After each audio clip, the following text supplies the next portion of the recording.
Hello guys, ito gagamitin natin itong battery repair fluid sa bateryang dead cell na o patay ng battery. Tuturo ko kung paano natin paano to gamitin sa bateryeng patay. Ngayon tatanggalin natin yung battery nito kasi patay na itong battery nito eh. Tanggalin natin to. Yan, teka lang.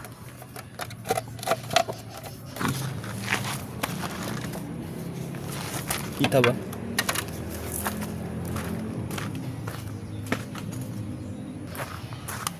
Tanggalin natin tong battery. Walang pambili ng bagong na battery kasi umaabot ng 1,000.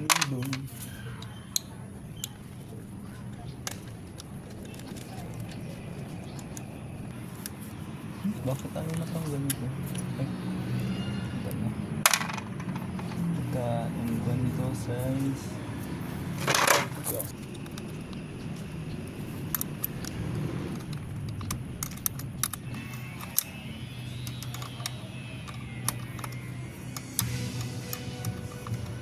Pwede natin gamitin tong open kapag maluwag na para hindi na round head. Kapag pahigpitin natin sa mahigpit itong close.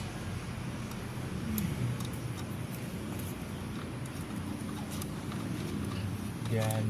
Nahulog itong battery natin ah.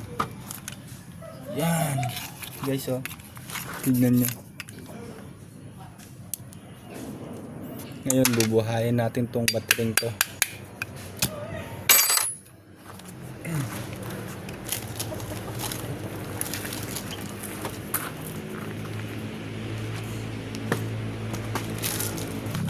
Linisin muna natin para malinis. Yan, kasi madumi. Gamit tayo ng maruming mga damit yung mga lagi nagamit. Yan, kita ba? Ngayon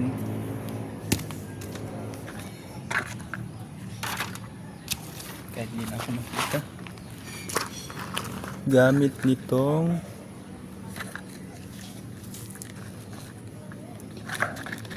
nakakasi ganyan. Kitang kita ba yan? May repair kit, may kit siyang gagamitin. Yan, kunin mo muna tong parang flat screw na maliit. Ito tusukin mo lang yon para matanggal ito. May din, may pasadyang panungkit, may para matanggal to. Ganyan. Oops, yan. Yan. Yan eh. My love, so sweet. Alright. Oops, yun. Oops. Ngayon, may makikita kayong 2, 4, 6, 6 na takip. Yan ang bubuksan natin para ilagay natin tong liquid na fluid na to. Yan. Tanggalin, punasan natin kasi madumi. Wala tayo kasing compressor eh. Tanggal na tong isa. Natanggal na sila. 2, 3. Ito natanggal na. 4, 5, 6.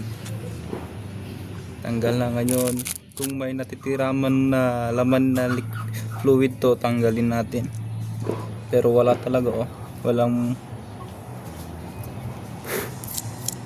pan. Talagang totally na drain na siya, ay walang laman, kaya hindi siya nagcha-charge. Oh, kita nyo naman bukas na, oh. Oh, walang laman dia. Yan. Kaya hindi siya nagcha-charge kasi walang laman eh. Putang ina yung nabili nito, local yata kasi. Wala pang 1 taon, drain na. Mabigat. Binili ko ng kwanto, halos 1,000 noon eh. Pero na dead cell. Ngayon subukan natin to. Oops, bubuksan na natin guys. Wala bang dumi doon? Yan. Kitang kita nyo walang laman, kahit itaob natin ng ganyan wala. Ito lang ang buksan nyo para ilagay ito. wag nyo niyang buksan to kasi hindi pa sira naman yung mga laman niya sa loob eh. Yan. Open. Tamang paglagay ay gamitin natin to pang inject pa. Pak pak pak. Ano? Ganyan. Saka natin ilagay dito. Kita ba? Hindi ko alam kung kita o hindi. Oops, tulog na. Ganyan. Naku.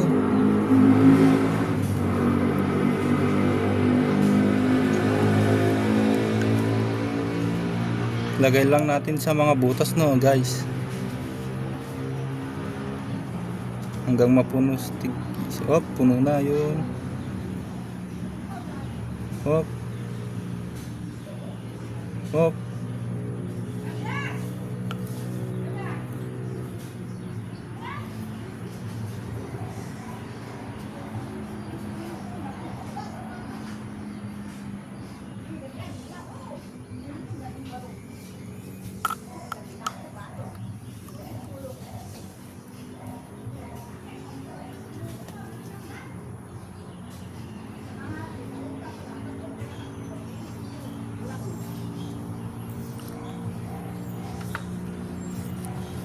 Kita nyo yan? Puno na. Bawat butas ay puno ng battery repair fluid. Yan. Ngayon pabayaan muna natin ng ilang minuto. Baka konting minuto lang naman. Ganyan. Yan. Yun.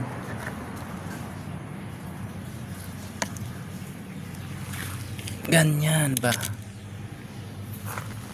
Takpan muna natin to para di matapon. Yan.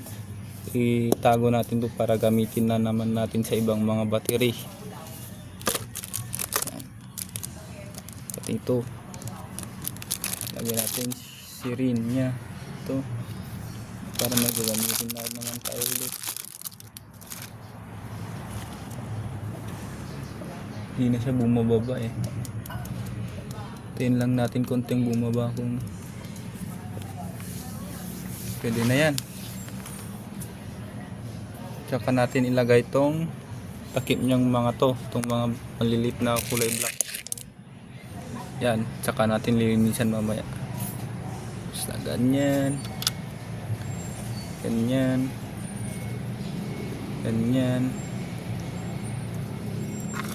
Ganyan. Ganyan.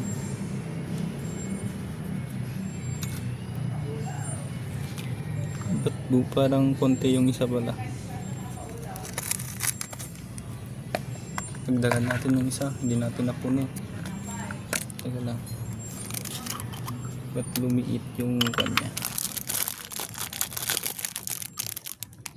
Hindi pala napuno eh. Yan.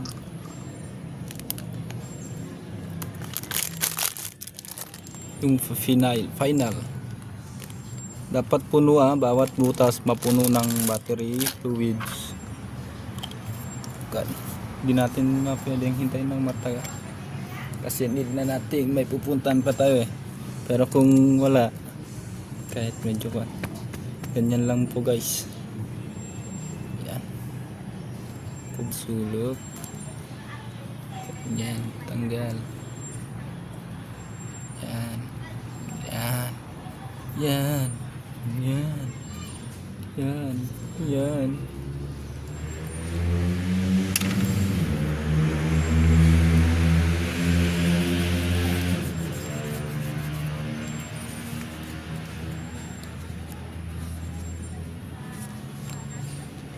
Ito ay dead cell guys, pero bubuhayin natin gamit lang yung fluid na yan.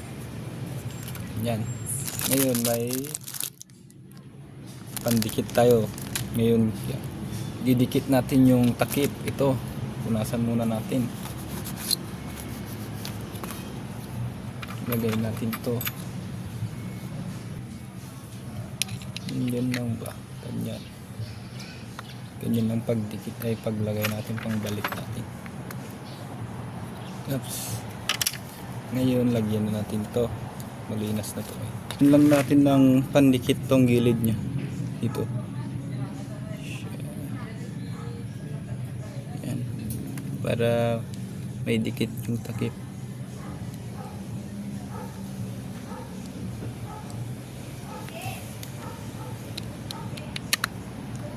Yan, kadikit na. Tapan natin to para din matapon. Yan oh.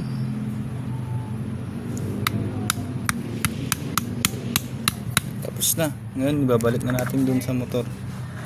Ito hindi pa wala pang kanto, wala pang charge. Kung may charger ka ng battery, charge nyo muna bago nyo ibalik. Pero wala akong charger kaya hindi na muna na matcha-charge. Pero kung sinalpa natin yun, saka natin paandarin yung motor, magcha-charge to kusa. Kasi may charging yung motor na tinatawag. Kaya ilagay natin saka natin paandarin.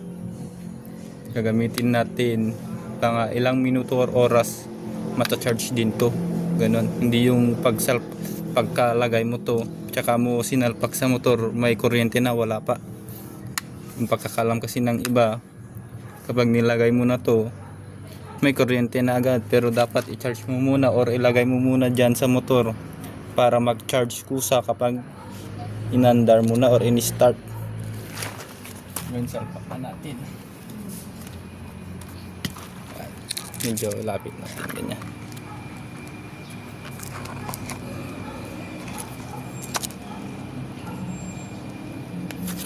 Yan. Lagyan na natin ito guys. Yan si. Yan. Battery fluid solution.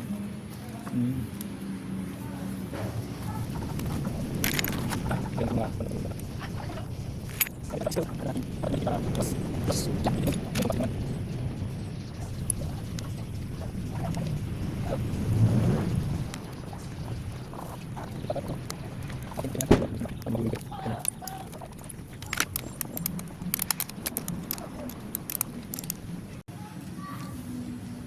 So guys, uulitin ko pagkalagay niyo ito sa battery na dead cell, i-charge nyo muna gamit ang charger ng battery ng mga sasakyan or motor para maka-charge.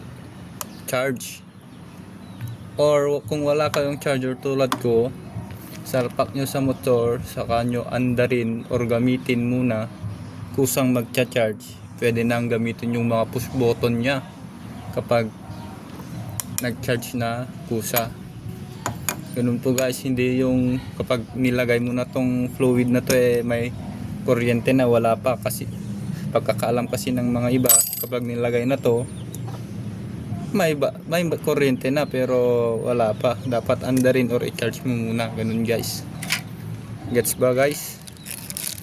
Itong tutorial lang na ito ay para sa mga hindi pa nakakaalam paano gamitin ang repair fluid. Pero kung alam mo na, skip ka na.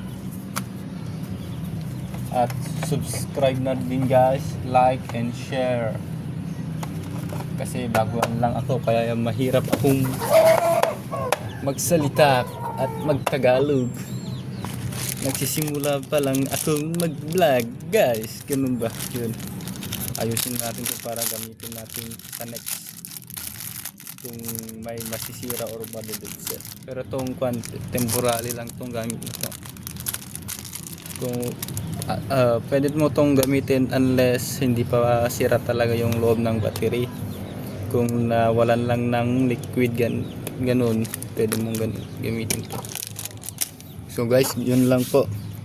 So, salamat sa panonood and like, subscribe and follow this video. Ulitin ko ay para lang sa mga hindi lang nakakaalam.